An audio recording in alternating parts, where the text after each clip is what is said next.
Tonight's TV agenda, catching up on Vuelta Stage 5. No idea what happens. I know it could be a tasty finish because it goes uphill with about 14k to go, then it's downhill to the line. So I made myself some snacks to sit and watch it. Strawberries and some of this stuff. 100% cocoa, absolute blank. Don't know what to expect from it, first time trying it. So let's give it a blast. I've also got some, where's my wine gone? Some white wine that I haven't finished. I am a slow drinker. Unlike me. Oh, it's wrapped in like a paper type of thing. Can you see that?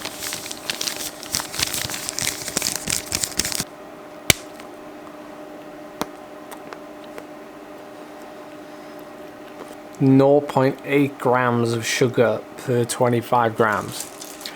And I can tell you now, it is not sweet.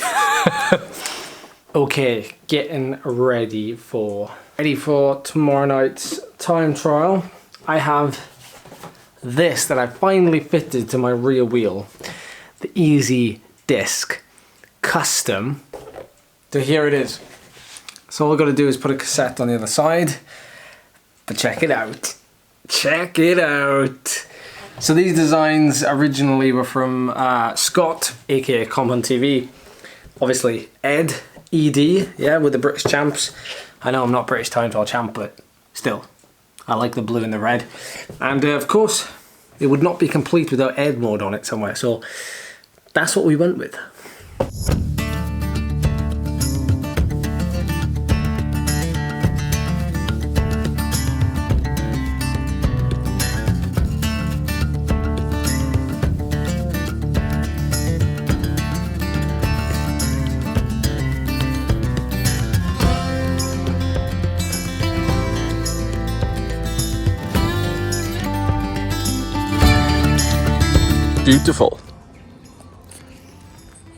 Beautiful morning.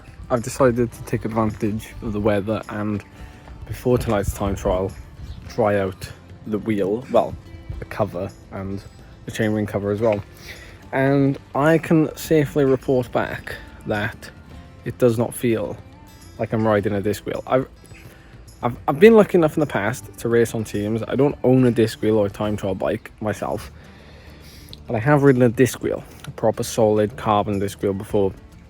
Obviously it adds a bit of weight, but it also adds a sense of, I don't know, makes you feel a little bit fragile when you're riding a disc wheel. Now, because that's just a cover, my first impressions are that I can ride wherever I was going to ride, like on a normal bike or on a normal wheel, because in effect it is just my training wheel with a cover on it. So I've been riding on the cycle paths, I've been riding through the lanes with all the portals and everything, and not a problem. Probably don't even realize it's there until I hit a downhill section or a fast flat section of road, and psychologically I feel like I'm going faster now. You know, we'll see later in the time trial what really happens. But same goes for the chain cover. Psychologically I feel faster because when I look down I see it there. I like the way they look, and I like the way, I don't know, they make the bike look a little bit cleaner in a sense. But the cover particularly makes it look quite aggressive. It looks like a very angry sort of setup, like road bike setup I've got here. There's videos online to show you how to do it, but it's very simple. Remove cassette and effectively, well, this is obviously disc, so you'd remove the rotor from that side and you fit one side first, and the side you fit first has little holes just down there. And you cable tie, about 6 cable ties around the spokes and through the holes of the cover. And then it's a simple case of like trimming the cable ties so they're obviously not like sticking out anywhere. And then you fit the other side of the cover. So when you fit the other side, you'll notice you have like these holes right here. And these are like little punches that you put in with like screws, and they come through and they just fix. And what they do is they basically squeeze the two covers together. There's a tiny bit of tape that I've put on the rim all the way around the wheel, which just protects the actual rim of the wheel you're using. I mean, you probably don't need that, but it's just a precautionary measure. And then it's a case of like doing these up, putting your cassette on, putting your rotor on, and away you go, basically. So all in all, even for someone like myself, it took me about 10 minutes to fit, and it'd probably take me about 2 minutes to take it off. The thing that takes the longest is obviously undoing those little screws. But yeah, magic.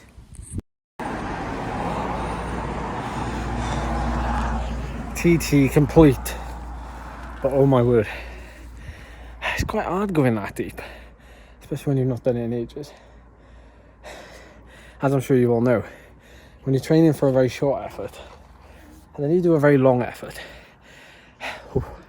the suffer scale is just off the suffer scale because you're suffering for so much longer. Oh, anyway, I'm pretty pleased with that.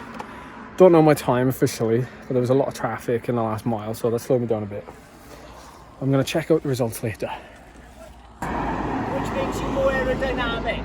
So even if you're on a road bike with a aero lid, like Mr. Laverack is wearing, then you class as aero. And a disc. If you're on Okay, my friends, what did we learn from last night's time trial? Well, delving into the data, and I've got lots of it on this course, goes back like 10 years of riding, doing time trials on this very course.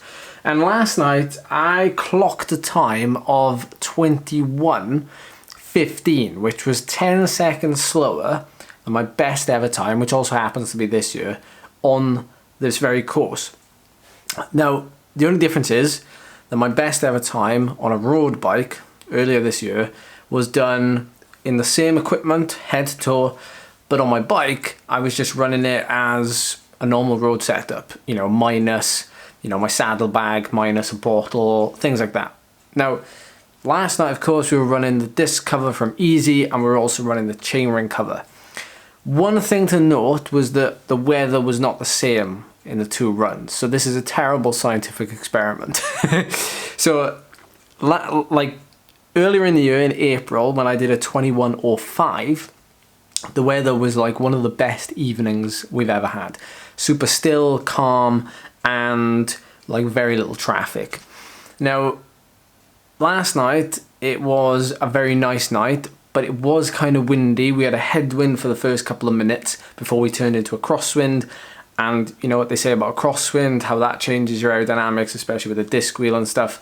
And then coming back, we had a tailwind for the last couple of minutes. So sort of evened itself out a little bit, but not as, obviously, it's not the same conditions as early in the year. So I rode it like as hard as I could. I'm carrying a bit of fatigue, but my average power for the whole effort was 365 watts. Let's make this a simple comparison. So back at the start of the year when I did 21:05, I did 391 watts for that 21 minutes and 5 seconds. Last night, I went 10 seconds slower, but I did 365 watts. The conditions were better, arguably, in April, earlier in the year, than they were last night.